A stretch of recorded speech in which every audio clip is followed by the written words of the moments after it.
누가복음 15장 25절부터 32절까지의 말씀을 우리 다 한음성으로 합독하겠습니다. 시작. 마다들은 밭에 있다가 돌아와 집에 가까이 왔을 때에 풍악과 춤추는 소리를 듣고 한 종을 불러 이 무슨 일인가 물은데 대답하되 당신의 동생이 돌아왔음에 당신의 아버지가 건강한 그를 다시 맞아들이게 됨으로 인하여 살찐 송아지를 잡았나이다 하니 그가 노하여 들어가고자 하지 아니하거늘 아버지가 나와서 권한대 아버지께 대답하여 이르되 내가 여러 해 아버지를 섬겨 명을 어김이 없거늘 내게는 염소 새끼라도 주어 나와 내 벗으로 즐기게 하신 일이 없더니 아버지의 살림을 장녀들과 함께 삼켜버린 이 아들이 돌아오매 이를 위하여 살찐 송아지를 잡으셨나이다. 아버지가 이르되 예 너는 항상 나와 함께 있으니 내 것이 다 내 것이로되 이 내 동생은 죽었다가 살아났으며 내가 잃었다가 얻었기로 우리가 즐거워하고 기뻐하는 것이 마땅하다 하니라. 아멘. 오늘은 하나님의 주권과 내 삶의 무너진 영역이라는 주제를 잡았는데요. 다른 말로 하면 하나님의 주권과 내 삶에 회복되어져야 할 영역이라는 주제가 되겠습니다. 여러분, 예수 믿는 것은 내 삶을 통하여 무너진 하나님의 주권을 회복하여 드리고 또 지속하여 하나님의 주권에 순복하는 것, 그것이 예수 믿는 것입니다. 예수 믿는 것이 거창하게 보일지 몰라도 예수 믿는 것을 간단하게 말하면 하나님의 주권에 순복하는 삶, 또 지속하여 하나님의 주권에 순종하고 순복하는 삶을 사는 것입니다. 자, 오늘은 하나님의 주권과 관련하여 내 삶에 회복되어져야 할 영역에 대해서 세 가지로 간략하게 말씀을 드리고자 합니다. 그 첫 번째는 시간 사용에 대한 부분입니다. 자, 성경은 요한계시록 1장 8절과 22장 13절에 나는 알파와 오메가다 라고 말씀합니다. 이제도 있고 전에도 있었고 장차 올 자요 전능한 자라. 아멘. 나는 알파와 오메가요 처음과 나중이요 시작과 끝이다. 그렇게 하나님이 스스로 영원하신 분임을, 영존하시는 분임을 말씀하십니다.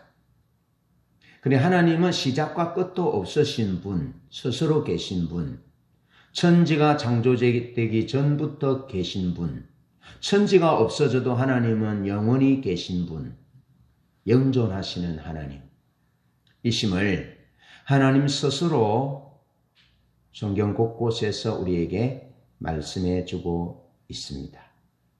이 사실을 꼭 기억하셔야 합니다. 하나님은 영원하신 분이다. 시작도 끝도 없으신 분이다. 이제도 계시고 전에도 계셨고 앞으로 장차 올 자다. 전능하신 분이다. 이것을 기억해야 합니다. 그런가 하면 시편 90편에서 모세가 우리에게 전해주는 것은 주께서 사람을 길로 돌아가게 하시고 말씀하시기를 너희 인생들은 돌아가라 하셨사오니. 하나님은 영원하시고 영존하시는 분인가 하면 인생은, 사람은 뒷걸로 돌아가야 할 존재인 것을 말씀합니다. 그런가 하면 주의 목전에는, 주의 눈앞에는 천년이 지나간 어제 같으며 밤의 한 경점 같을 뿐입니다. 밤의 한 순간일 뿐입니다. 그렇게 말합니다. 그러면서 9절에서 우리의 모든 날은 주의 분노 중에 지나가며 우리의 평생은 일식간에 다하였나이다. 여러분, 우리 평생이 긴 것 같지만 하나님의 영원하신 하나님의 관점, 영원의 관점으로 보면 잠깐이라는 겁니다. 잠깐. 그러면서 10절에 우리의 연수가 70이요 강건하면 80이라도 그 연수의 자랑은 수고와 슬픔뿐이요 우리가 신속히 가니 우리가 날아가나이다 그랬습니다. 우리 인생은 날아갑니다. 그러면서 지혜가 뭐냐? 지혜롭다는 것이 뭐냐? 12절에서 우리에게 우리 날 계수함을 가르치사 지혜의 마음을 얻게 하소서. 인생이 유한함을 헤아릴 수 있는 사람이 지혜로운 사람이라는 겁니다. 인생이 뒷걸로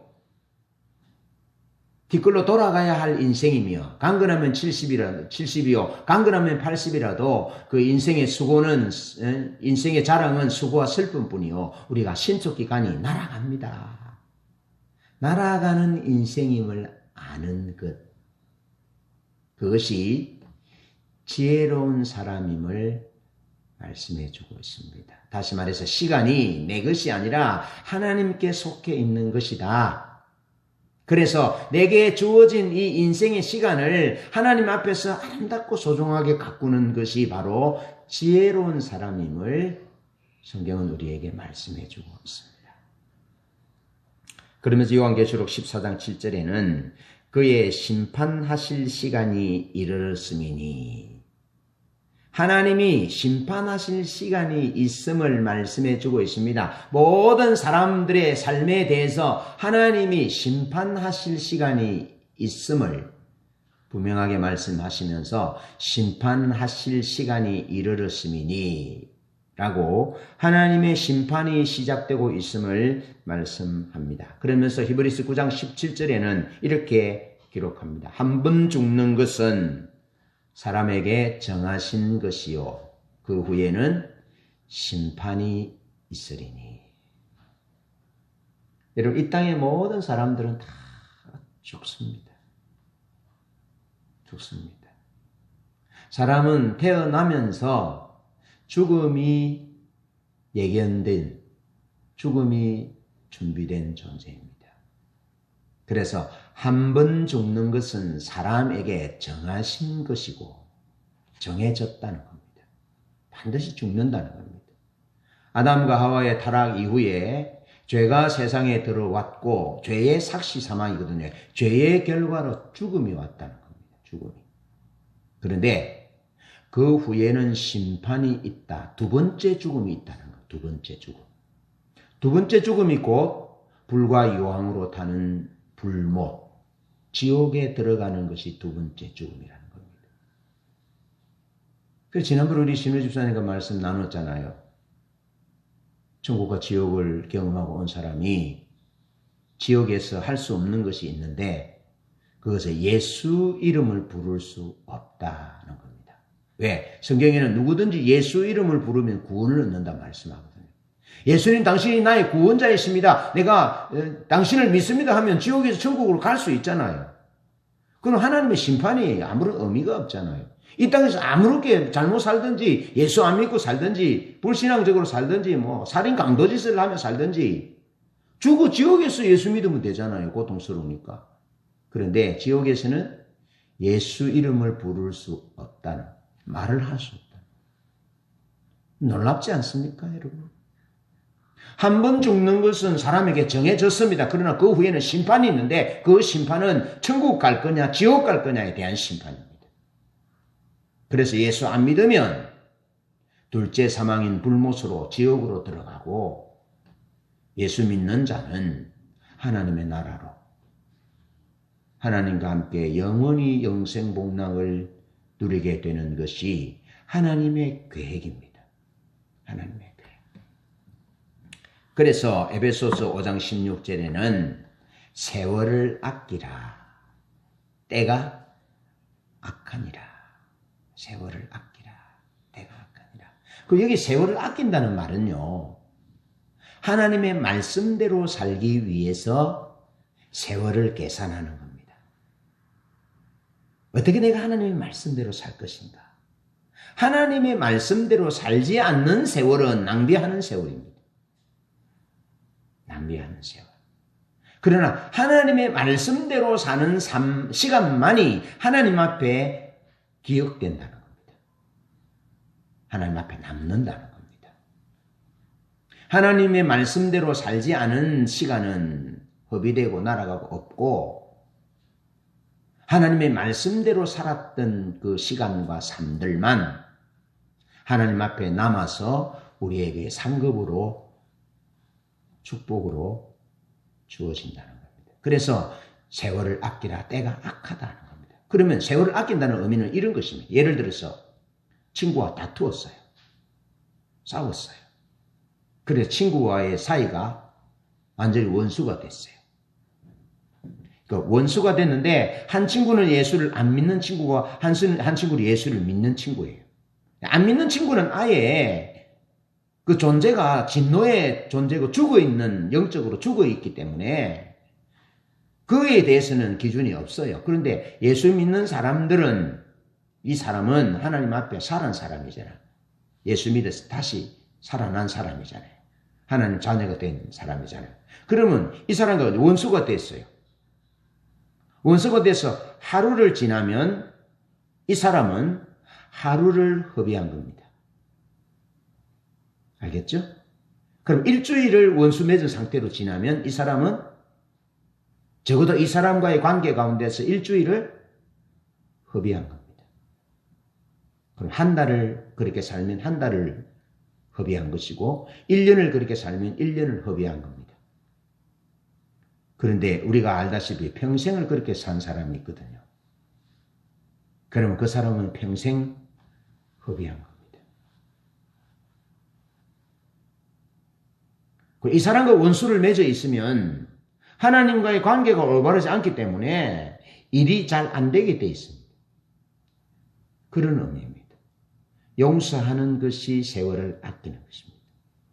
사랑하는 것이 세월을 아끼는 것입니다. 축복하는 것이 세월을 아끼는 것입니다. 화평하게 화해하며 서로 사랑하며 사는 것이 세월을 아끼는 것입니다. 이런 의미죠. 세월을 아끼라는 것은. 본문 말씀을 보면 누가복음 15장을 보면 두 아들과 시간 사용의 내용이 나옵니다. 여기 누가복음 15장에 나오는 두 아들의 비유 이야기는 그 아버지는 하나님을 비유할 수 있고 또 두 아들 중에 집을 나간 둘째 아들은 세리와 죄인, 연약함으로 인해서 죄를 지을 수밖에 없는 그런 타락된 상황 가운데서 다시 아버지께로 돌아온 사람을 말하고, 또 집에 있었던 큰아들은 아버지 집에는 있지만 아버지의 기준에서 멀어져 있는 집에 있는 탕자, 비유하자면 바리새인과 서기관과 사두개인 같은 종교 지도자들을 비유할 수 있습니다. 그래 오늘은 전체적인 부분을 다 다루지 않고 시간 사용에 대한 부분인데 두 아들이 시간을 어떻게 사용했는지를 보면 먼저 집 나간 둘째 아들입니다. 누가복음 15장 11절로 16절에 보니까 아버지의 유산을 받아서 먼 나라로 가서 허랑방탕했다. 궁핍하여 죽게 되었다. 그렇게 말합니다. 물질적인 언어로 표현해주고 있습니다. 허랑방탕했다. 궁핍했다. 죽게 됐다. 그렇게 표현하지만 이 물질적인 언어 가운데는 시간도 포함되어 있음을 기억해야 합니다. 그러니까 물질만 허랑방탕한 것이 아니고 그의 시간도 허랑방탕했다는 겁니다. 허랑방탕했다. 그래서 궁핍하여 죽게 됐다라는 것은 그의 남은 시간이 의미가 없다는 겁니다. 행복하지 않다는 겁니다. 불행하다는 겁니다. 아시겠죠? 그렇게 집 나간 둘째 아들이 자기가 자기 마음대로 자기 인생의 주인인 것처럼 아버지로부터 받은 소유, 재산도 자기의 소유인 것처럼 착각했고 또 따라오는 자기 인생도 자기가 주인인 것처럼 착각하고 허랑방탕하며 살았고 궁핍했고 결국은 죽게 됐다라고 자기 스스로 밝히고 있습니다. 자기 스스로. 내가 이제 여기서 줄여 죽는구나. 내가 여기서 이제 궁핍하여 줄여 죽는구나. 그렇게 자기 입으로 스스로 고백하고 있습니다. 자기 스스로 입으로 고백하고 자기 처지를 인식하면 소망이 있는데 그래서 아버지께로 돌아가야지 하고 아버지께로 돌아와서 새 생명을 얻고 아들의 위치를 지위를 차지하게 회복하게 되는데 그게 소망이 있어요. 자기가 자기의 삶을 자기 인생의 주인인 것을 착각했구나. 내가 시간을 허랑방탕했구나. 내가 물질을 소비했구나. 내가 죽게 되었구나. 궁핍하게 되었고 죽게 되었구나 하는 것을 깨달으면 되는데 깨닫지 못하면 실패한다는 겁니다.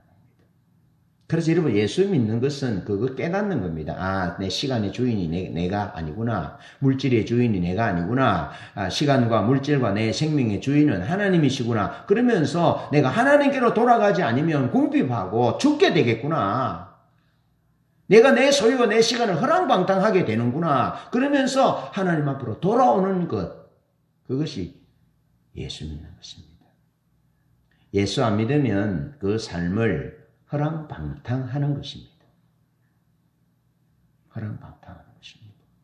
여러분 우리는 허랑방탕하기 위해서 이 땅에 태어난 존재가 아닙니다. 거지처럼 살다가 돼지 음식을 먹다가 살다가 그렇게 끝나는 인생으로 지어진 존재가 아니에요. 우리는 하나님의 아들, 딸들이에요. 하나님의 자녀들이에요. 그래서 우리는 우리의 인생을, 우리의 시간을 허랑방탕하게 살지 않으려면 예수 믿어야 합니다. 예수님을 잘 믿어야 합니다. 바로 믿어야 합니다. 올바르게 믿어야 합니다. 그래야만 우리 인생이 허랑방탕하지 되지 않아요.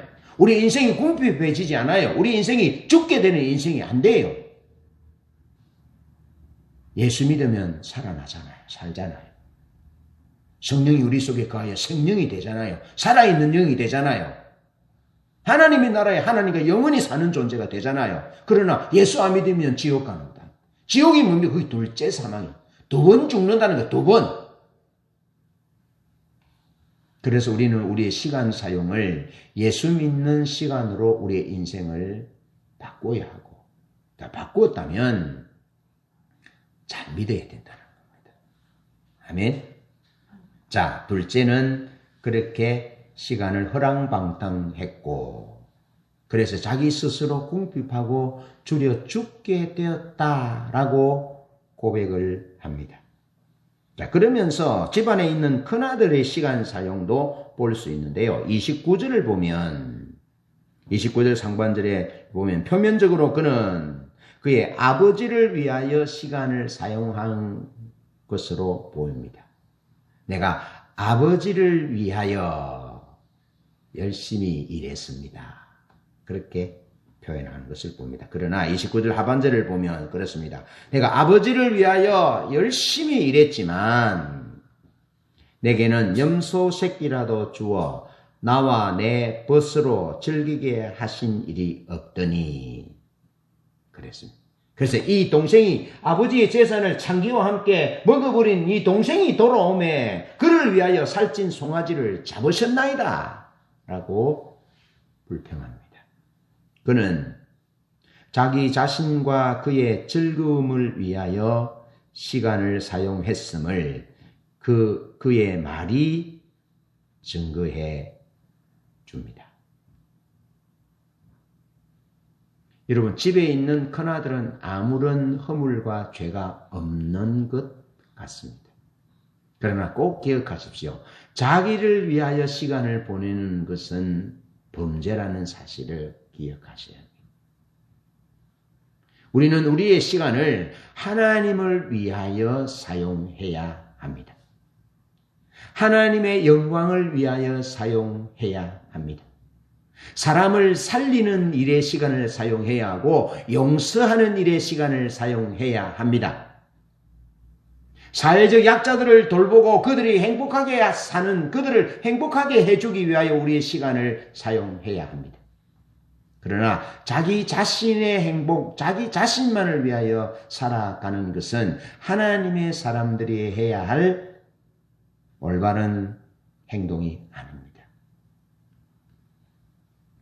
왜 그런지 누가복음 22장 39절로 46절과 누가복음 22장 47절로 48절에서 대비하여 우리에게 말씀을 보여주고 있습니다.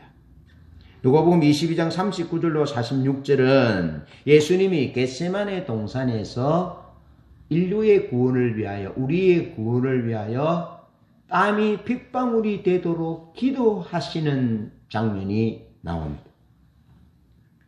예수님이 겟세마네 동산에서 땀이 땅에 떨어지는데 핏방울이 떨어지는 것 같이 기도했습니다. 그러면서 아버지여, 이 잔을 지나가게 하여 주시옵소서. 아버지여, 내가 십자가를 지지 않을 수 있으면 이것이 지나가게 하여 주시옵소서. 그러나 나의 원대로 마으시고 아버지의 원대로 되기를 원합니다. 그렇게 3번을 기도합니다. 아버지의 뜻이 내 삶에 이루어지기를 기도합니다.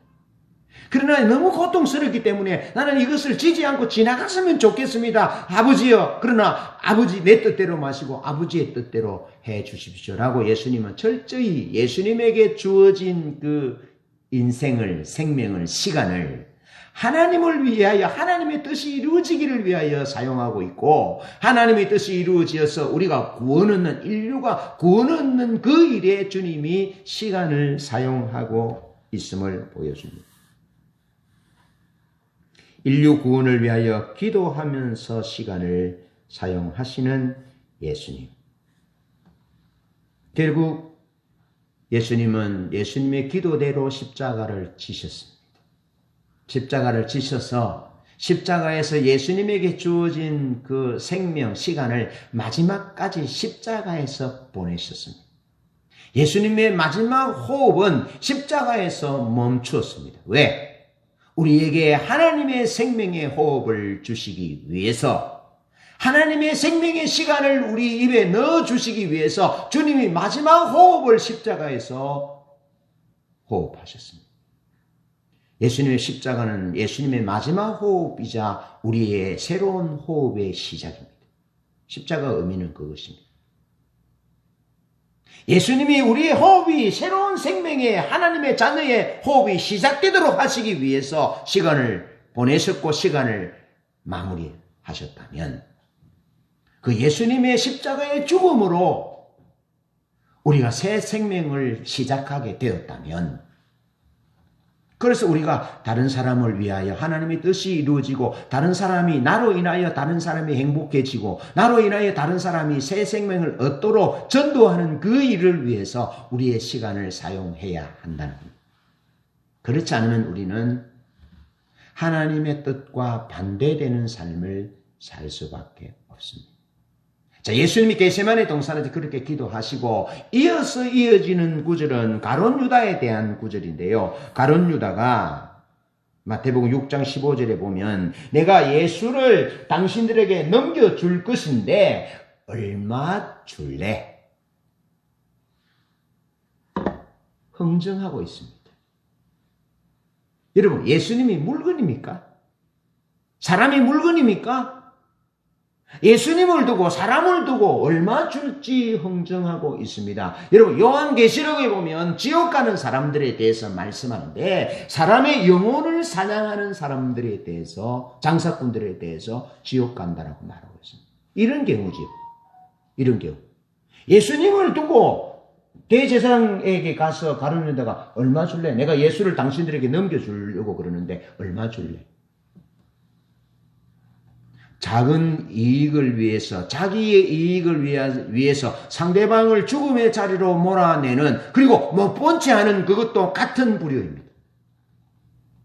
가룟 유다가 자기를 위하여 자기 시간을 쓰니까 영혼을 사냥하는, 영혼을 두고 거래하는, 그것도 사랑하는 스승 예수 그리스도 하나님이신 그분을 두고 은 30에 거래해서 예수님을 팔아먹는 그래서 하나님을 위하여 그 삶을 사느냐, 그 인생을 보내느냐, 시간을 보내느냐, 자기를 위하여 시간을 보내고 인생을 사느냐는 완전히 다릅니다.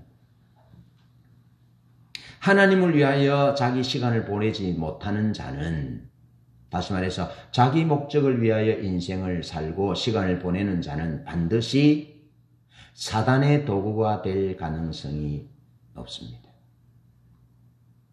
반드시 정의롭지 못한 삶을 살 가능성이 높습니다. 용서하지 못하고 원수 맺는, 자기 목적을 위하여 사람을 수단 삼고 이용하는 그런 삶을 살 개연성이 높습니다. 여러분, 이것은 우리 사회 곳곳에서 어두운 한 단면들을 보여주고 있습니다. 지금 미국에서 일어나고 있는 대통령 부정선거도 그런 관점에서 보면 틀림이 없습니다. 그림자 정부라고 있잖아요. 그림자 정부가 목적하는 것이 무엇입니까? 자기의 이익입니다. 자기의 이익. 자기의 이익, 자기 목적. 그러니까 자기 목적을 위하여, 자기 이익을 위하여 얼마든지 어떤 사람들이든지 이용할 수 있고, 심지어 권력도 돈으로 사고 판다는 사실을 기억하셔야 합니다. 이건 비단 오늘날만의 문제가 아닙니다. 예수님 시대도 그랬고요. 예수님 은삼집으로 팔고 사고 흥정하잖아요. 타락한 그 이후, 아담과 하와가 타락한 그 이후에 사람들은 계속 이렇게 살았습니다. 하나님을 위하여 시간을 보내는 사람 부류와 자기를 위하여 시간을 보내는 사람들과 계속해서 이어져 나왔습니다. 이것은 빛과 어둠으로 표현하고 있습니다. 올바름과 거름으로, 거짓으로 표현하고 있습니다. 이 두 싸움. 이쪽에 있는 사람은 하나님을 예배하는 부류의 사람입니다. 하나님을 예배하는 부류의 사람, 하나님의 말씀에 목숨을 거는 사람, 이쪽에서 부류는 믿음의 부류입니다. 그런데 이쪽은 마귀와 가깝죠. 사단과 가깝죠.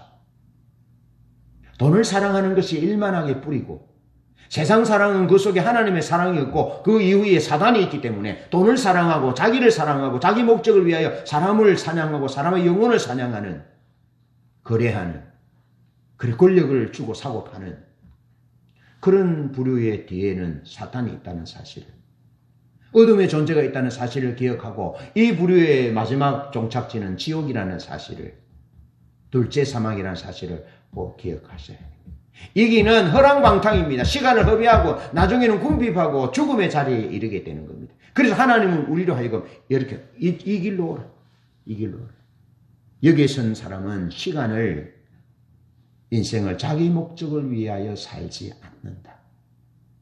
하나님의 목적을 위하여, 사람을 사랑하는 그 목적을 위하여, 영혼을 구원하는 목적을 위하여 용서하고 사랑하고 섬기는 사회적 약자들이 인간 대우를 받을 수 있는 그런 삶을 살기 위하여 여기 하나님의 시간을 사용해라, 인생을 사용해라, 허랑방탕해서는 안 된다라고 분명하게 우리에게 말씀해 주고 있습니다. 하나님을 위하여 살아도 되고 살지 않아도 되고, 하나님을 위하여 시간을 보내도 되고 자기를 위하여 시간을 보내도 되고, 그런 것은 없습니다. 중간지대는 없습니다. 하나님을 위하여 인생을 살아야 되고, 하나님을 위하여만 시간을 보내야 되고,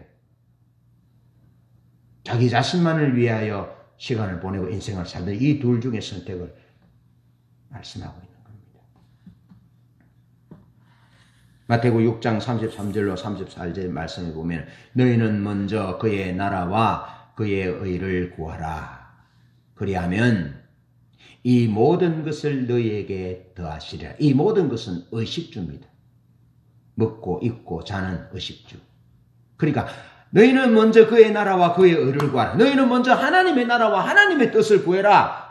하나님의 뜻을 위해 시간을 보내라. 그러면 의식주의 문제는 하나님이 해결하신다. 해결하신다. 하나님의 나라와 하나님의 의를 구하는 인생은 하나님의 마음을 위하여 시간을 보냅니다. 용서와 관계 회복을 위해서 삶을 드립니다. 용서하고 관계 회복을 하기 위해서 자존심도 굽힙니다. 머리를 조아립니다. 돈도 손해봅니다. 시간도 손해봅니다. 그래서 관계 회복을 소중히 여기는 그런 삶을, 그런 곳에 삶을 드리고 시간을 드립니다. 화평케 하는 사람이 됩니다. 피스메이커가 되는 거죠. 그러면서 아버지의 즐거움에 참여하고자 기쁨으로 동참하는 인생을 삽니다. 인생이 즐겁습니다. 행복합니다. 자기를 위하여 시간을 보내고 인생을 보내는 사람은 진정한 기쁨과 행복이 없습니다. 그래서 늘 공허합니다. 인기가 높으면 높을수록 공허합니다. 그래서 많은 연예인들이 스스로 목숨을 끊는 그런 경우들을 봅니다. 스타들이 그렇습니다. 공허하대요. 스포츠 스타도 그렇고 몇만 명이 환호성을 지르고 자기 이름을 부르고 자기의 노래를 부르고 그렇게 하는데 혼자 있을 때는 공허하다는 거예요. 하나님이 없으면 극단적인 행동을 하는 것들이 가끔씩 있는 거죠. 그러나 비록 자기에게는 손해가 오고 좀 아픔이 있고 그렇지만 다른 사람을 위하여, 관계 회복을 위하여, 화평을 위하여, 생명을 위하여 그렇게 헌신하고 희생하면 거기에 하나님이 주시는 기쁨과 행복과 생명이 넘쳐나는 것이죠. 그래서 무명한 자 같으나 우리는 유명하고 죽는 자 같으나 보라 우리가 살고 아무것도 없는 자 같으나 모든 것을 가진 자고 항상 기뻐하고 쉬지 말고 기도하고 범사에 감사하는 그런 삶을 살게 되는 거죠. 하나님을 위하여 시간을 드리는 자, 하나님의 나라와 하나님의 목적과 하나님의 뜻을 우선적으로 추구하는 사람은 의식주의 문제에 따라서 일희일비하지 않는다는 것을 성경은 우리에게 말하면서 하나님의 목적을 위하여 시간을 드리면, 삶을 드리면 의식주의 문제는 하나님이 해결하신다라는 것을 마태복음 6장 33절과 34절에서 우리에게 말씀해 주고 있습니다. 여러분, 우리는 우리의 시간 사용을 조정해야 합니다. 내 목적을 위하여 아무런 생각 없이 내 인생이 내가 주인인 것처럼 살았던 시간 사용을 조정해야 합니다. 하나님을 위하여 사용하기로 조정해야 합니다. 화평하게 관계가 더 소중하다는 관계 회복을 위하여 시간을 보낼 것을 결심해야 되고요. 사랑하기 위하여 시간을 보내리라. 용서하기 위해 시간을 보내리라. 축복하기 위해 시간을 보내리라. 전도하기 위하여 시간을 보내리라. 사람을 살려내는 일에 내가 시간을 보내리라. 그런 시간 사용에 대한 조정들을 해야 한다. 그것이 믿음이라는 겁니다. 믿음. 하나님은 아브라함을 자기 인생을 자기 자신을 위해서 사는 인생이 되지 않게 하기 위해서 갈대아우르에서 불러내었어요. 그래서 가나안 땅으로 인도하셨고 가나안 땅에 하나님을 예배하는 삶, 하나님의 말씀을 따라가는 삶, 하나님의 목적을 이루는 삶으로 그 삶이 결정지어지도록 하나님이 아브라함을 인도하셨다는 겁니다. 아브라함과 이삭과 야곱과 요셉과 선지자들과 예레미야와 이사야와 엘리야와 수많은 하나님의 사람들을 그렇게 그 시간 사용을 하나님을 위해서 사용하도록 하나님이 이끄셨다는 겁니다.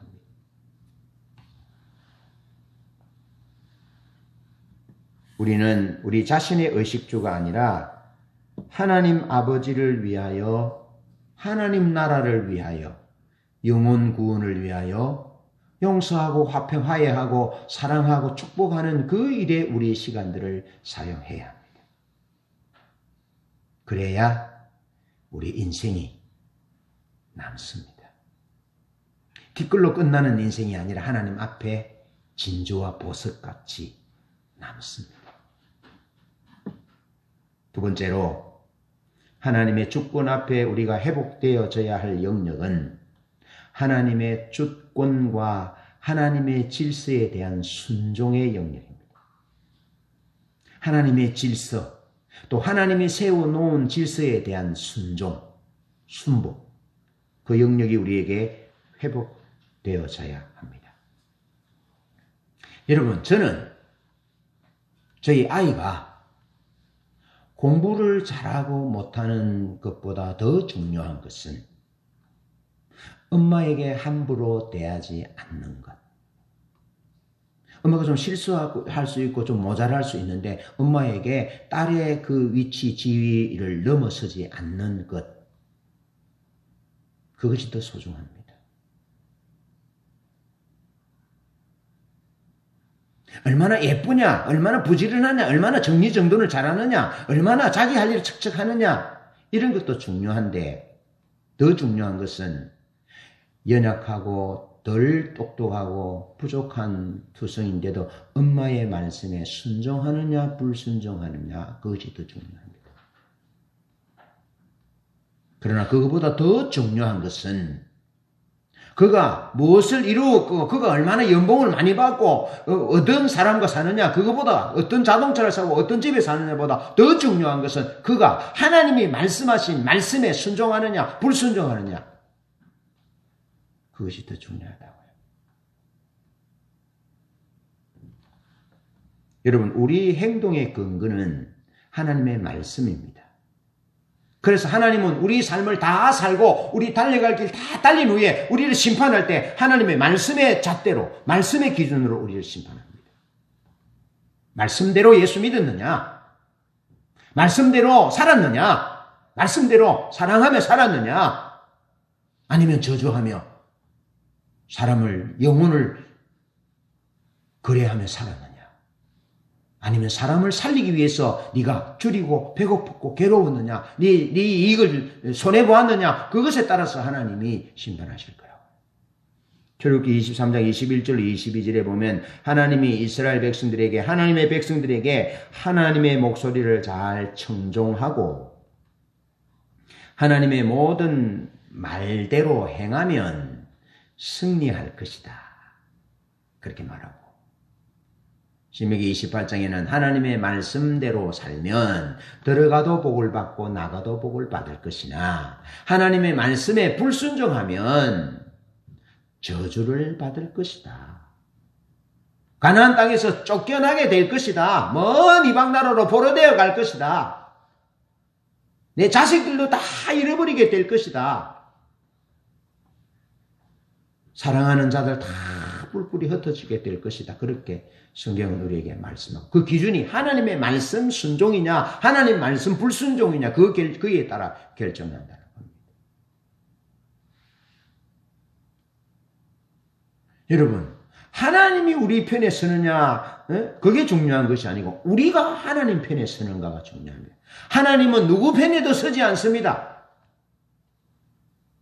하나님은 미국 편에 서는 것도 아니고 대한민국 편에 서는 것도 아니고 남자 편에 여자 편에 서는 것도 아니라 하나님이 서는 편은 그가 말씀대로 사는 사람의 편에 섭니다.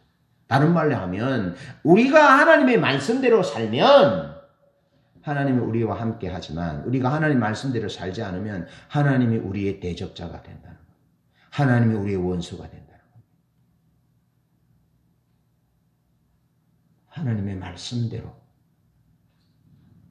사는 것이 하나님의 권위에 순복하는 것이고, 하나님이 세워놓으신 질서는 말씀의 질서라는 겁니다.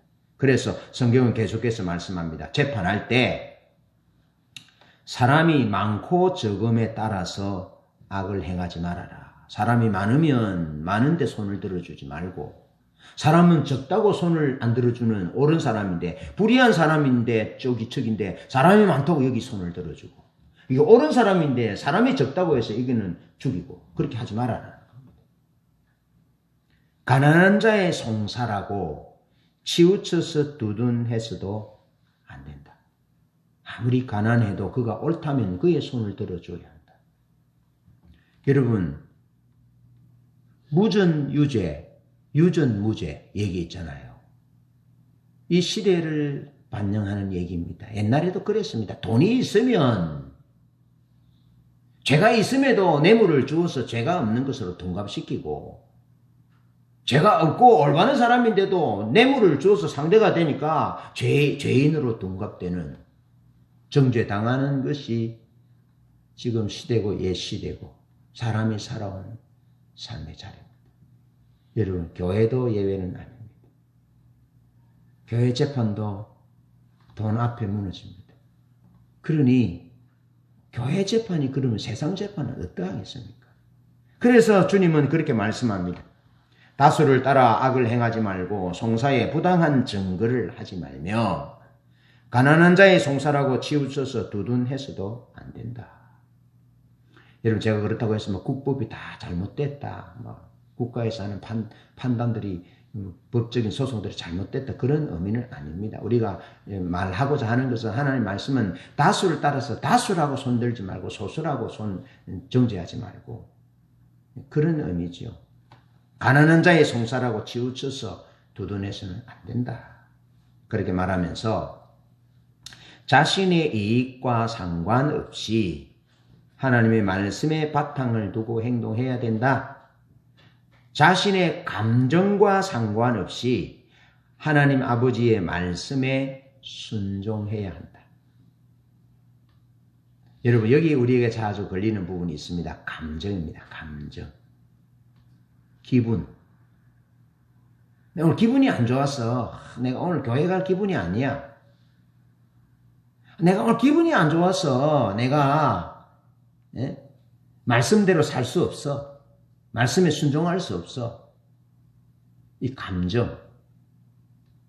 중요한 부분입니다. 감정에 관계없이 하나님 말씀이 그러면 감정을 죽이고 말씀에 순종해야 합니다. 근데 이것은 훈련해야 합니다.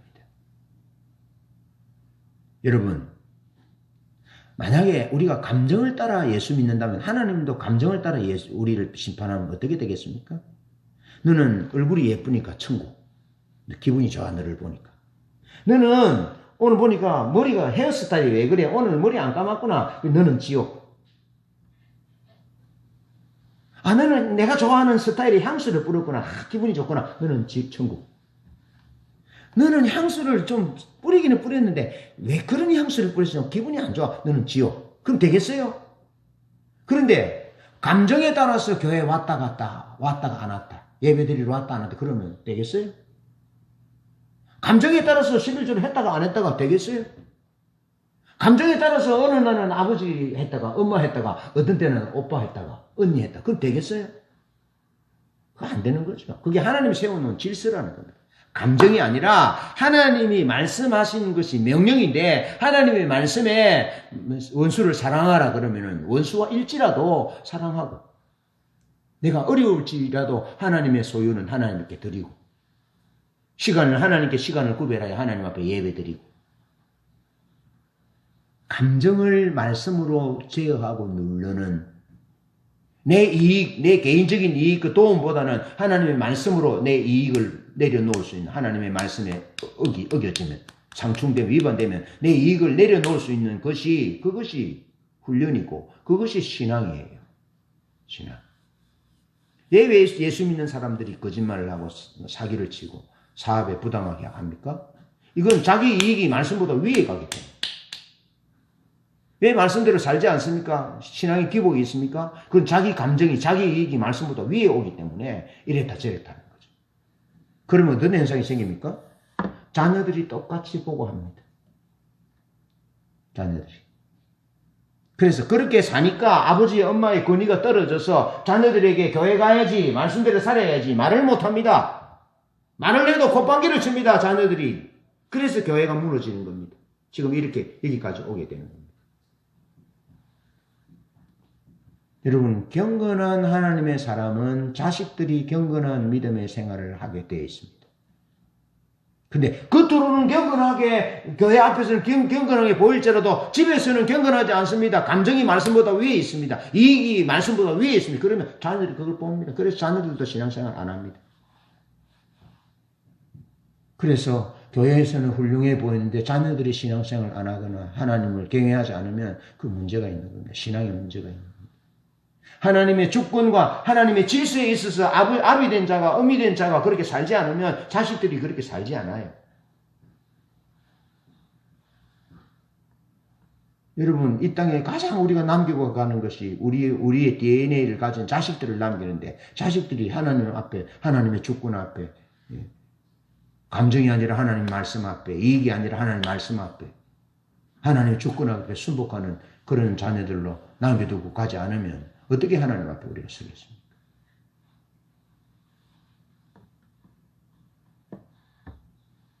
우리들이 개인의 이익과 감정을 하나님의 말씀으로 극복하는 훈련을 해야 합니다. 그리고 감정, 이익, 말씀으로 극복하는 훈련을 자녀들에게 시켜야 합니다. 여러분, 나는 여러분들에게 이 얘기가 쉬운 얘기가 아닙니다.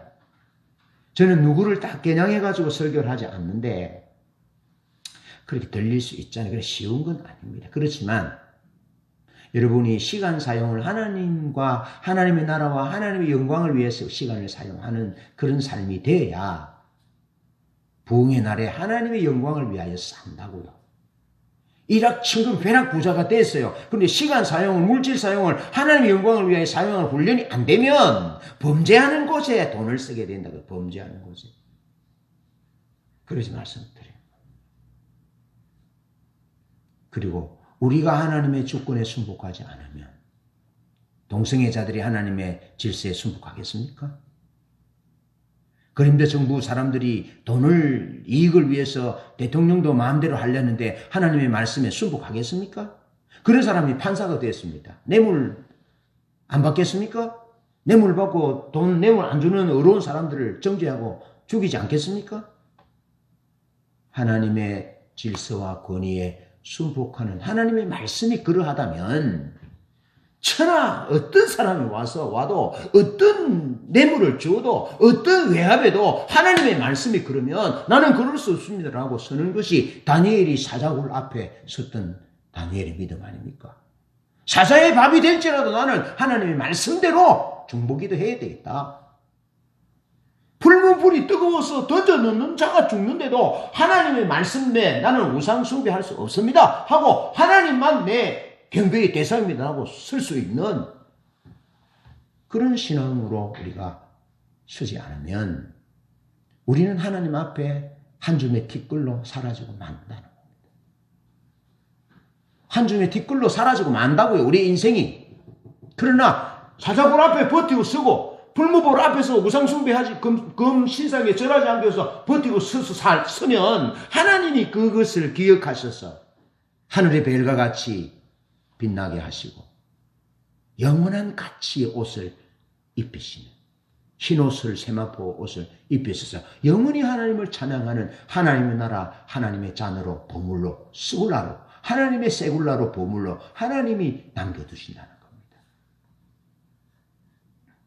여러분 우리들이 개인의 이익과 우리의 감정을 말씀으로 극복하는 훈련을 하지 않으면 사단의 타깃이 됩니다.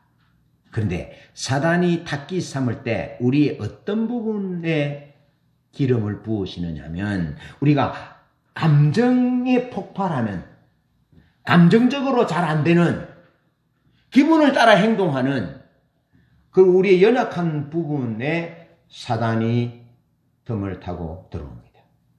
그래서 거기에 기름을 붓습니다.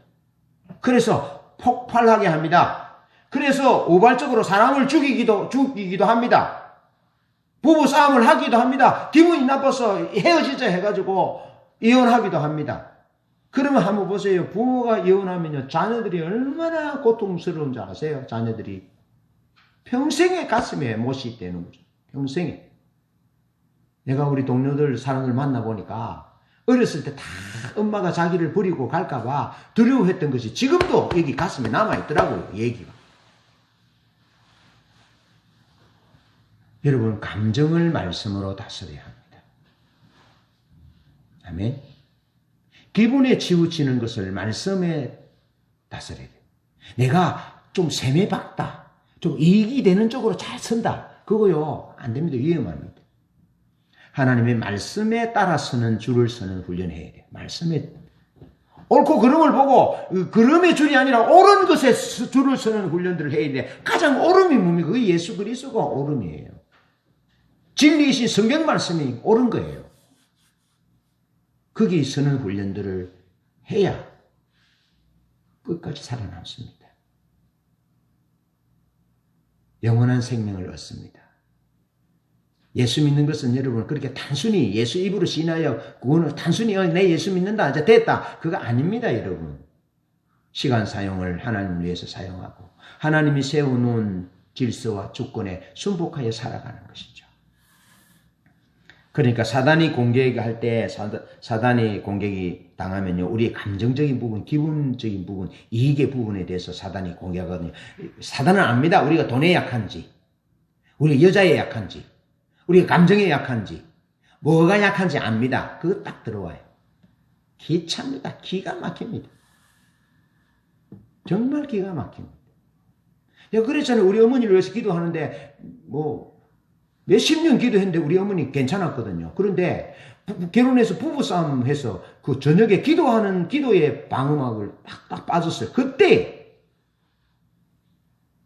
사단이 들어왔다니까. 그리고 우리 어머니를 실제적으로 공격했어요. 한번 생각해 보십시오. 제가 27에 이제 결혼했잖아요.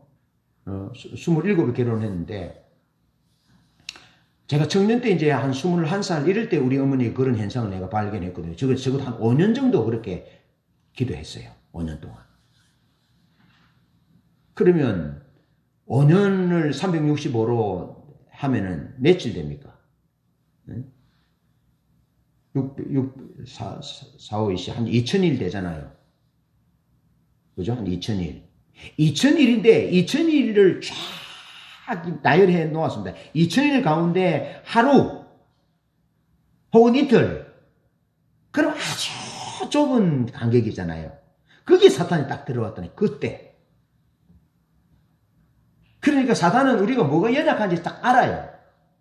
그래서 오늘 우리가 감정에 약한지, 시간에 약한지, 돈에 약한지, 뭐에 약한지, 학점에 약한지, 아버지가 너 이렇게 해야 돼. 그러면 하나님 말씀에 어기는 거야. 근데 하나님의 말씀은 이렇게 하면 안 되는데 아버지가 엄마가 하라 하니까 이거 해야 할 수밖에 없는 그런 의지에 약한 부분이 있잖아요. 이런 부분들을 사단은 다 알아요. 그래서 이걸 치고 들어온다고요. 그러면 여기에 자꾸 말씀을 물리치는 훈련들을 안 하면요. 그게 노예가 됩니다. 사단의 노예가 됩니다.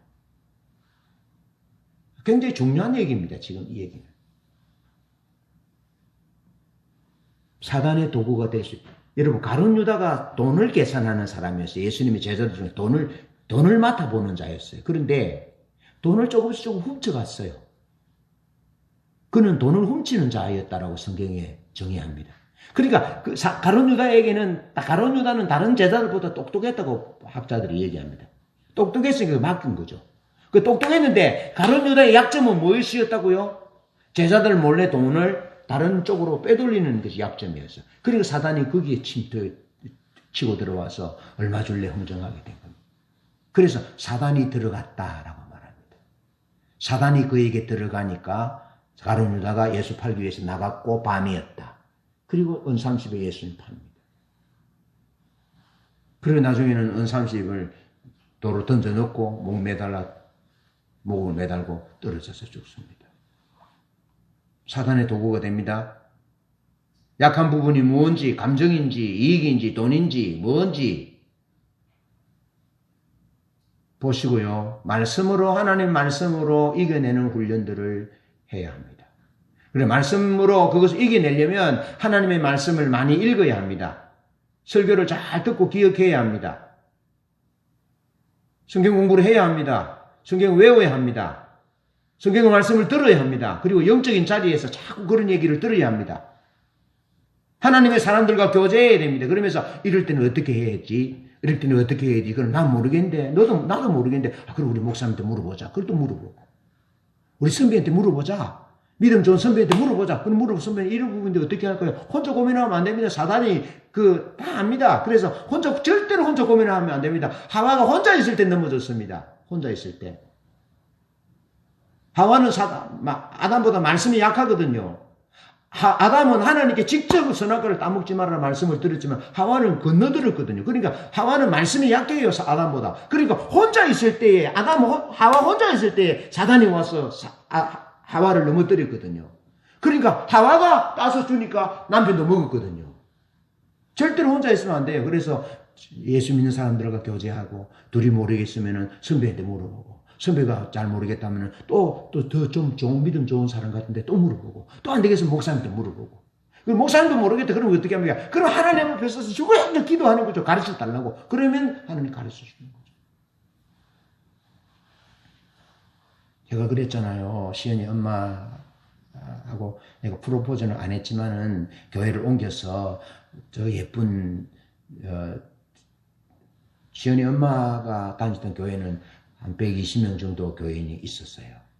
근데 내가 교회를 옮긴 교회는 1000명 정도 되는 850명 되는 교회니까 더 예쁜 여자 선생님들이 많잖아요. 그래서 내가 시연이 엄마하고 프로포즈는 안 했지만 책임은 없지요. 근데 이제 좋은 감정은 있었죠. 근데 시연이 엄마보다 이쁜 사람 쪽으로 눈을 싹 돌리고 하니까 하나님이 저울질하지 마라. 보세요. 내가 예쁜 사람을 좋아해요. 그게 내 약함이에요.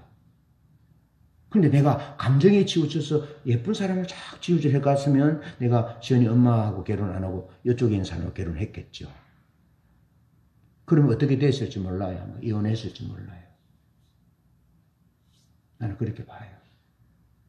그 하나님이 저울질하지 마라 그러면서 메네메네 대겔 우발에서 네가 사람을 두고 저울질하면 너도 내 저울에 달린다라고 말씀하신 거예요. 그래서 내가 내가 하나님 말씀에 순종했죠. 감정이 아니라. 그런데 이 감정이 얼마나 중요한지 몰라요.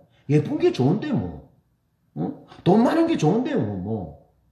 공부 많이 하고 좋고, 좋은 차 타고 다니는 게 좋고, 프라다를 입는 게 좋은데요, 뭐. 여기 좋다고요. 근데 이게 아무리 좋아도 하나님이 너 저울질하면 내 저울에 달린다라는 하나님의 말씀이 더 중요한 거예요. 이걸 붙드는 것이 믿음이에요. 그 붙들었더니 내 아내를 결혼했고, 시연이를 낳았는데 내가 요즘 들었어요. 그런 생각이에요. 내가 내 아내를 결혼하지 않았으면 나는 죽었다. 그냥 내가 하는 말이 아니고 사천에서 목회할 때 집에 불이 났거든요. 나는 못 들었어요. 불이 나도 탁탁탁 뜨는 소리를. 근데 내 아내는 그걸 들었어요. 그런데 오래전에 30년 전에 이쁜 사람 저울질 하다가 이쁜 사람하고 만났는데 그 사람이 장기가 어둡네. 예를 들어서. 그럼 타닥타닥 하는 소리를 못 들어서 그럼 어떻게 되겠어? 가족 다 죽는 거지 뭐. 그래서 내가 그런 생각하는 거야. 내가 우리 김윤자 아내와 결혼을 안 했으면 나는 죽었다. 확실하게 죽었다. 불이 끌만할 정도에 나와가지고 저 사람 보고는 내를 깨워가지고 그것은 다행이지. 다 붙었으면 나갈 데가 없어요. 창 쪽에는 다 철 샤시를 해가지고 못 나가요. 다 나와야 되는데 저 방에는 우리 하은이와 보은이 있고 이 방에는 어머니하고 시연이랑 있고 할머니랑 보은이랑 시연이는 저기 있고 내하고 우리 시연이랑 세 사람은 여기 있고 나갈 데가 없어요. 죽은 거죠. 그래서 하나님의 말씀이 생명이라는 말씀이 그런 의미입니다. 하나님의 말씀에 권위자신 하나님 말씀에 순복하고 순종하고 그렇게 감정이 아니라 이익이 아니라 내 연약함 따라 내가 실수로 내가 안 되는데요. 그게 아니라 말씀하신 대로 살아가면 그게 하나님의 생명이 있다는 겁니다.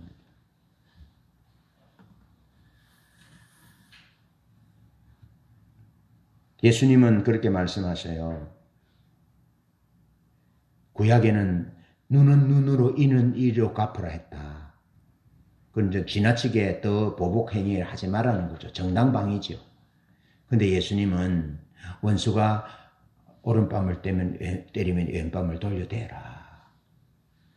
그리고 속옷을 가지기 위해서 상대방이 소송을 걸었어. 속옷을 가지기 위해서 재판을 걸었어. 그러면 재판에 응대하지 말고 거독까지 주어라. 재판하지 말라는 거예요. 그러면서 로마서 12장에 이렇게 말해요. 친히 원수 갚지 마라. 원수 갚는 것이 하나님께 있기 때문에 내가 갚을 거다. 그렇게 말합니다. 원수를 사랑해라는 거예요. 원수를 어떻게 사랑합니까? 미워 죽겠는데. 그러나 감정은 미워 죽겠는데 감정은 저놈이 원수인데 하나님의 말씀에 원수는 내가 갚을게. 너는 사랑해라. 용서해라. 그리 말씀하면 우리가 붙잡아야 될 것은 감정이 아니라 원수가 아니라 이게 아니고 하나님이 용서해라. 원수 갚는 건 내데 있으니까 내가 갚으마. 오히려 너는 축복해라. 그렇게 말씀하신 그 말씀을 붙드는 거예요. 훈련해야 합니다. 여러분, 본문 말씀 28절을 보면 질서에 불순종하는 심각성을 알 수 있는데요. 아버지의 질서, 아버지의 방법을 거부하는 자세입니다. 자, 둘째 아들인 동생이 거지꼴이 돼서 살이 빠지고 여겨가지고 밥도 제대로 못 얻었고 정말 거지처럼 들어왔어요. 그래서 아버지가 그를 위해서 가락지를 끼우고 신발을 신기고 옷을 주고 목욕을 시키고 잔치를 하니까 얼마나 좋은 일입니까? 그러니까 아버지가 그렇게 말씀하세요. 이렇게 두 번이나 말씀해. 오늘 본문 앞 뒤에 보면은 저는 죽었다가 살았지 않느냐. 지금 큰아들한테 말합니다. 저는 죽었다가 살았지 않느냐. 그리고 저를 잃어버렸다가 다시 찾았지 않느냐. 성냥이에 밥이 됐는지 어떻게 됐는지 몰랐는데 저기 돌아왔잖아. 네 동생이잖아. 그래서 잔치를 벌였는데 형님은 그것을 받아들이지 못하는 거죠. 아버지의 권위, 질서를, 마음을 헤아리지 못하는 겁니다. 여러분, 동생이 살고 죽는 것보다 더 중요한 것은요, 형님 자기 감정이었어요. 이게 우리 모습이라니까요. 동생이 사느냐 죽느냐보다 더 중요한 것은 자기 기분이라니까. 이게 우리의 모습이에요. 아버지의 뜻이 이루어지는 것보다 자기 자신의 삶의 방식. 내가 아버지를 위해 열심히 일했으니까 내게는 아버지가 복을 줘야 되고 칭찬해 줘야 되고 아버지의 재산을 장기와 함께 먹어버린 저놈은 죽어 마땅해. 그게 아버지의 뜻입니까? 아닙니다. 그건 감정에 사로잡힌 자의 하는 말이고 행동이죠. 그 믿음이 아닙니다. 죄인이 회개하고 아버지께로 돌아왔잖아요. 그것보다 자기 자신의 생각, 자기 자신의 가치, 친구들을 불러서 잔치해 주는 것, 염소 새끼를 잡아주는 것, 그게 더 중요해요. 자기가 아버지를 위해 수고한 것을 너 수고했다고 알아주는 것, 그게 더 소중했다는 겁니다. 죄인이 회개하고 아버지께로 돌아오는 것보다 더 중요한 것이 그것이었다는 겁니다. 여러분, 사람이 그래서 성경에 보면 이사야 55장 7절에 악인은 그 길을 불의한 자는 자기 생각을 버리고 여호와께로 돌아오라. 자기가 생각하고 있는 올바른 생각, 자기 길, 그것이 하나님의 길과 다르다라는 것을 말씀합니다. 동이 서에서 먼 것 같이 하늘이 땅에서 높은 것 같이 내 생각은 너희 생각과 다르다라고 말씀하시면서 악인은 그 길을, 자기 길을, 불의한 자는 그 생각을 버리고 내 생각으로, 내 말씀으로 돌아오라 말씀하는 겁니다. 여러분, 집에 있는 큰아들은 반듯하게 괜찮은 사람이었던 것 같지만 아버지의 마음을 헤아리지 못했던 불의한 자입니다. 아버지의 용서를, 아버지의 불쌍히 여기는, 그래서 동생을 받아들이는, 죽은 아들을 다시 살려주는 그 아버지의 마음이 부당하다고 항변했던 그것이 죄인이 아니고 그게 죄가 아니고 무엇입니까? 근데 우리는 아주 많은 부분에 이렇게 살아간다는 겁니다. 내 생각, 내 방식, 내 감정이 더 중요하다는 겁니다. 아버지의 뜻보다. 상대방이 행복해지는 것, 회복되는 것보다 내 감정, 내 기분, 내 생각, 내 삶의 방식이, 반듯한 삶의 방식이 더 중요하기 때문에 자기 기준으로 정죄하는 겁니다. 사람이 되어간다는 것은 하나님의 뜻과 자신의 현실이 상충될 때, 부딪힐 때 자기 자신의 생각과 감정과 방식을 내리고 하나님의 뜻을 수용하는 것입니다. 마태복음 11장 5절에 세례 요한이 자기 생각과 메시아가 다른 짓을 하니까 믿음이 흔들렸다가 제자들을 보내어서 수용합니다. 그리고 형장의 이슬로 사라집니다. 그것이 중요합니다.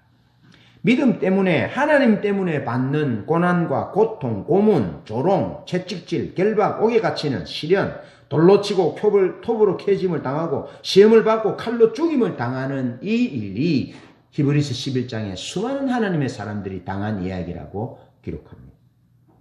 그렇지만 그들은 믿음 때문에 하나님의 말씀대로 살기 위해서 고차히 풀려나기를 원치 아니했고 하나님의 약속과 말씀과 믿음을 붙잡았다 하는 겁니다. 여러분, 저는 요즘 믿음에 대해서 많이 생각을 하는데요. 믿음이 뭐냐는 거예요. 믿음은 하나님의 질서를 따라 살아가는 겁니다. 그러면 결혼하는 것이 믿음입니까? 결혼 안 하는 것이 믿음입니까? 결혼하는 것이 믿음으로 사는 겁니다. 그럼 아기를 적게 낳는 것이 믿음으로 사는 겁니까? 아기를 많이 낳는 것이 믿음으로 사는 겁니까? 아기를 많이 낳는 겁니다. 용서하면서 사는 것이 믿음으로 사는 겁니까? 원수 맺은 상태로 살아가는 것이 믿음으로 사는 겁니까? 그러면 아버지 엄마가 예수 안 믿는데 교회 못 가라 그런다고 교회 안 오는 것이 믿음입니까? 아버지 엄마가 예수 안 믿으면 그럼에도 불구하고 모르니까 아버지 엄마를 위해서 눈물을 흘리고 기도하고 아버지 엄마가 교회 나오기를 하나님 앞에 나와서 교회에 나와서 기도하는 것이 믿음으로 사는 겁니다.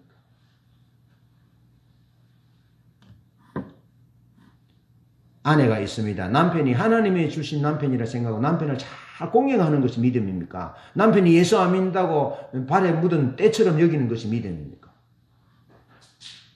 비록 남편이 예수 안 믿을지라도 하나님이 남편을 내 남편으로 맞이하게 해주었다는 그 하나님의 질서, 자연적인 질서를 받아들이는 것.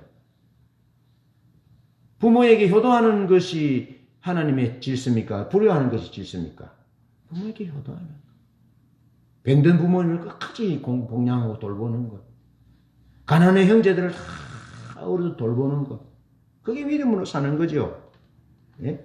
동성애가 건강한 성생활이 믿음입니까? 바람 피우는 게 믿음입니까? 대답 안 해도 뭐 뻔한 일이죠. 선생님을 존중하고 존경하는 것이 믿음입니까? 선생님을 마음대로 하는 것이 믿음입니까?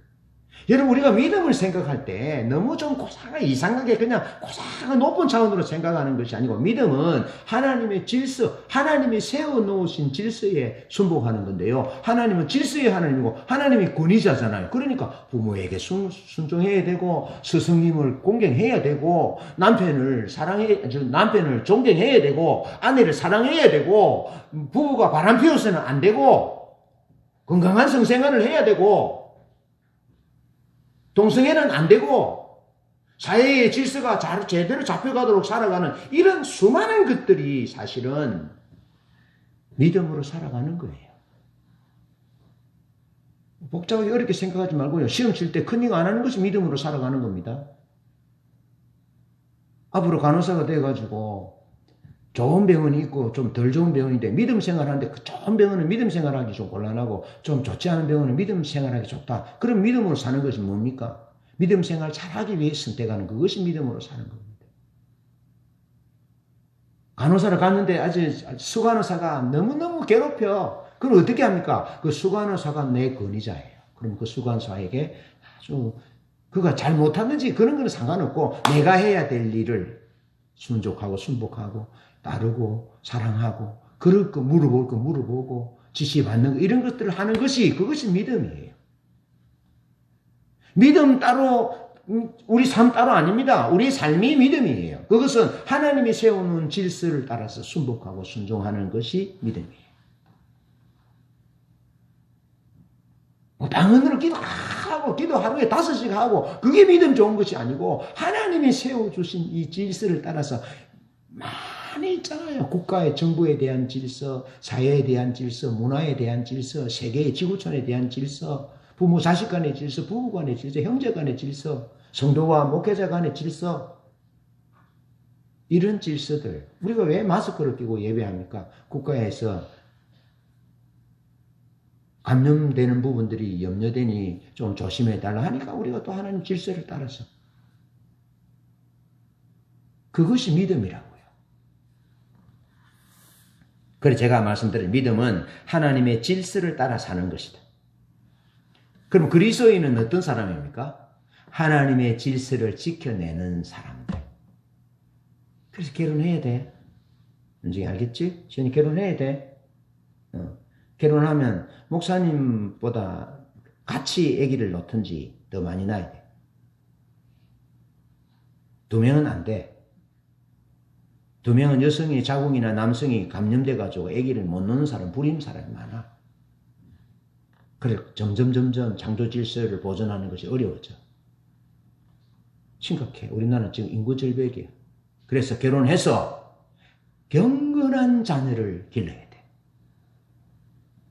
경건한 예수 잘 믿는 자녀들로 길러서 또 믿음을 계대하고. 그래서 너도 결혼해서 엄마보다 더 낳아야 돼. 엄마만큼 낳든지 더 낳아야 돼. 3명 이상은 놓을 거잖아.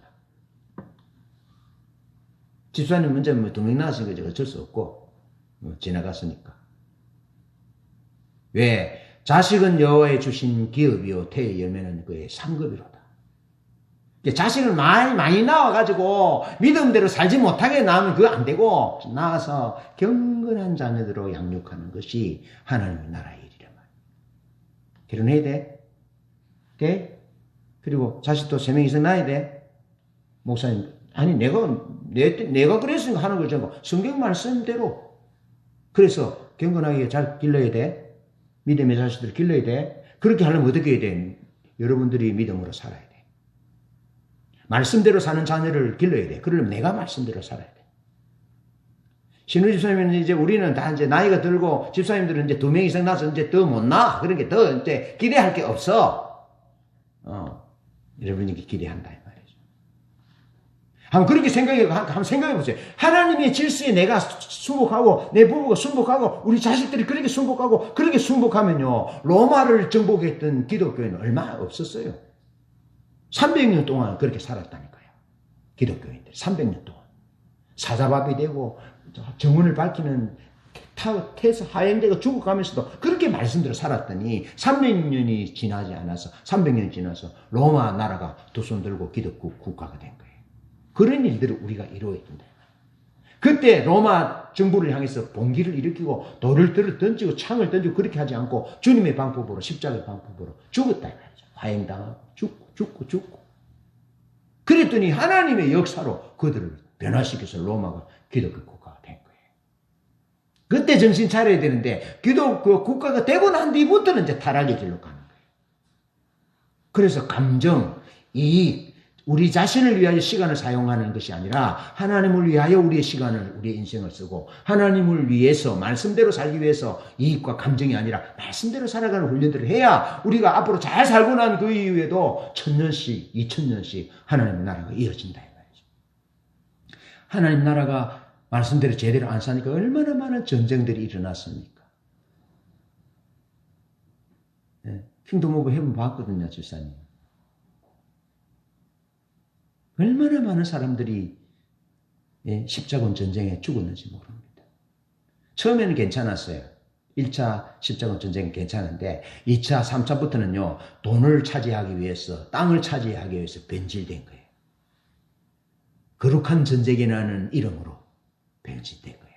믿음도 마찬가지예요. 믿음이라는 이름으로 얼마든지 자기의 이익과 감정에 따라서 변할 수 있다는 거예요. 그래서 내가 말씀드리고 우리의 믿음의 기준은, 우리의 행동과 우리의 삶의 기준은 하나님 말씀이다. 말씀을 드렸습니다. 제가 부목사로 있을 때, 대선교회에 있을 때 담임 목사님이 제가 목사님 이건 이렇습니다 한 것은 목사님이 딱 막아줬습니다. 어떤 실수나 어떤 잘못이 있어도 막아줬는데 내가 임의대로 내가 하고 싶은 대로 한 것은 목사님은 나중에 책임 안 지시더라고요. 그렇습니다.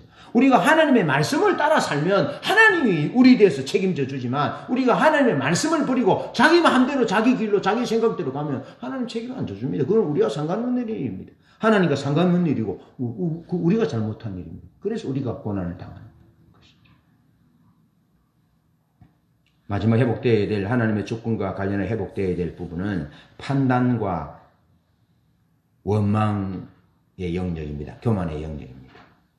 그래서 판단의 영역은 하나님의 영역입니다. 요한복음 5장 30절에 예수님은 스스로 심판하지 않는다. 나는 하나님으로부터 듣는 대로 심판한다. 예수님 스스로 심판하지 않았습니다. 판단하지 않았습니다. 요한복음 7장 17절에 예수님이 설교도 말씀하시는 것도 자의로 말하지 않고 하나님으로부터 말씀을 받아서 무슨 말씀을 하실지 말씀하신 겁니다. 오직 하나님만이 가장 확실한 판단자이시며 말씀하시는 분이시라는 이 주권이 무너지면 사람이 스스로가 심판하는 사람이 됩니다. 사람이 스스로 하나님의 자리에 대신 앉게 됩니다. 그래서 오래전에 이런 책이 나왔습니다. 예수라면 어떻게 할 것인가? 소설인데요. 여러분, 우리가 사람과의 이 관계 가운데 우리 관계의 존재잖아요. 사람도 계속 만나고 살잖아요. 그리고 사건이 일어나잖아요. 만남 가운데 대화가 일어나고. 어떻게 해야 되냐면은 어떤 일이라든지 대립이 된다든지 사건이 일어날 때마다 이런 생각을 해야 합니다. 예수님이라면 이 상황에서 어떻게 하셨을까? 예수님이라면. 시은이가 잘못하는 것이 보이는 내가 할 말이 여기까지 올라오는데 이때 뭐 했냐면은 하나님이라면 어떤 말씀을 주실까? 그래서 말하지 않고 그 사건에 따라 대응하지 않고 예수님이라면 어떻게 하셨을까 물으면서 하나님 무슨 말씀을 하시기를 원하십니까? 라고 하나님께 묻고 하나님이 아무 말씀 안 하시면 아무 말 하지 말고 알겠죠? 하나님이 말씀하시는 것만 하면 됩니다. 왜? 하나님만이 심판자이시고 살아계신 분이고 앞뒤 전후로 다 보시고 정확하게 판단하실 수 있는 분이기 때문에 꼭 기억하셔야 합니다. 얼마 전에 제 아내와 EBS에서 나온 9살짜리 인생이라는 드라마를 봤는데요.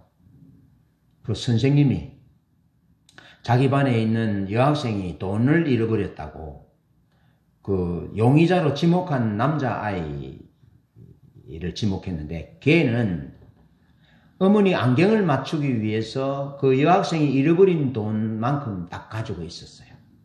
그랬더니 이 선생님이 자세한 내용들을 물어보지도 않고 담임 선생님이 그 여학생이 잃어버린 금액만큼 그 남학생이 자기 엄마 안경을 맞추기 위해서 가지고 있었는데 그날따라 안경 맞추러 갔다가 안경 주인이 돈이 모자란다고 해가서 도로 가져왔거든요. 그래서 그 남학생이 돈을 훔쳐갔다고 선생님이 정죄했어요. 그런데 이 학생은 끝까지 얘기를 하지 않았어요. 근데 누구는 압니까? 돈을 훔쳐가지 않았다는 것을 본인은 알죠. 그런데 선생님은 이미 정죄해버린 거죠.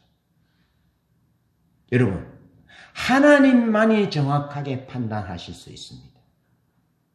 우리가 하나님이 아닌 이상 우리가 판단해서 말하면 그 담임 선생님처럼 오해해서 말할 수도 있고 반드시 실수하게 된다는 것을 꼭 기억하시고 무슨 사건이 일어나면 의견 대립이 일어나면 내가 하고 싶은 거 내가 옳다고 생각되는 것을 얘기하지 말고 예수님이라면 이때 어떻게 하실까?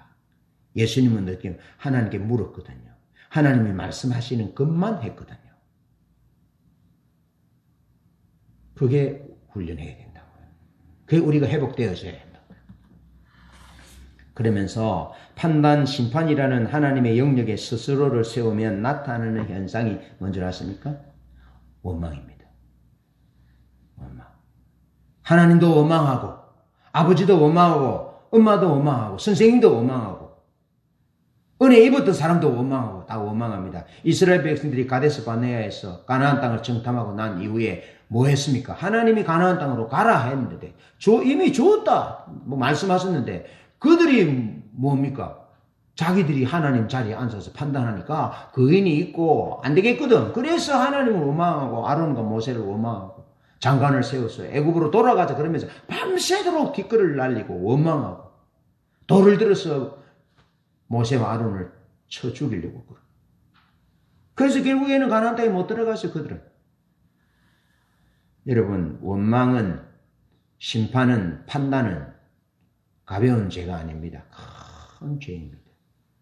자기 스스로를 하나님 자리에 앉히는 큰 죄요. 원망으로 인해서 공동체 전체를 오염시키는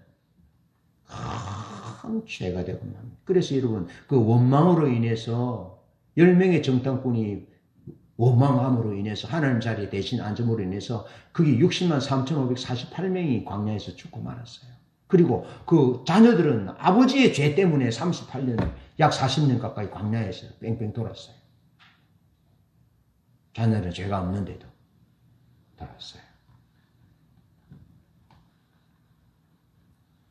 민수기 14장 1절로 4절에 보면은 이스라엘 백성들이 가데스 바네에서 하나님을 원망했고요. 누가복음 15장 30절에 보면 아버지의 재산을 핑계로 동생을 판단하고 정죄하며 결국에는 아버지를 원망했습니다.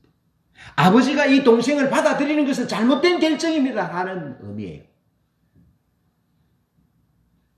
아버지가 왜 저 동생을 받아줍니까? 아버지의 재산을 장기와 함께 다 먹어버렸는데. 그런 얘기입니다. 또 다른 말로 하면 저놈은 저 죽어도 마땅한 자인데 왜 거두어줍니까? 죽게 내버리지 두지. 다시 쫓아내세요. 그런 의미입니다. 형님의 입에서 이런 얘기를, 이런 말이 나와도 되겠습니까? 그런 얘기입니다. 원망이라는 것이. 아버지를 원망했죠. 아버지의 하는 방식이 동생을 받아들이고 아들의 자리를, 지위를 회복시켜주고 씻기고 옷을 입히고 가락지를 끼우고 신을 신기고 아들의 자리를, 지위를 높여주는 것은 이 형은 용납할 수 없었던 겁니다. 그래서 바리새인들이, 서기관과 사두개인들이 예수님을 십자가에 못 박아 죽인 거예요. 세리와 죄인들과 같이 밥 안 먹었어요, 그들은.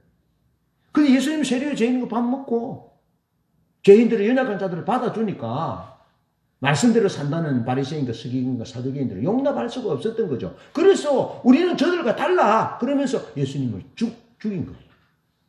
그게 어디로 이어지는 줄 아시겠죠? 그러니까 여러분, 하나님의 자리에 자기 스스로를 세워서 판단하고 정죄하고 심판하는 것은요, 얼마나 엄청난 큰 죄인지를 아셔야 합니다. 에베소서 2장 1절로 5절에 보면 허물과 죄로 죽었던 우리를 살리셨다. 우리는 본질상 진노의 자녀였다. 우린 죽어 마땅한 자인데 그런 우리를 하나님이 심판하지 아니하시고 자기 아들을 심판하셨어요. 하나님이 자기 아들에게 사형을 집행하시고 본질상 진노의 자식인 우리들은 살리셨다는 말이에요. 그렇다면 우리가 누구를 정죄하겠습니까? 누구를 판단하겠습니까? 누구를 심판하겠습니까? 하나님이 본질상 진노의 자식인 우리를 심판하지 않고 아들을 심판하여 죽이시면서 우리를 살려내셨는데,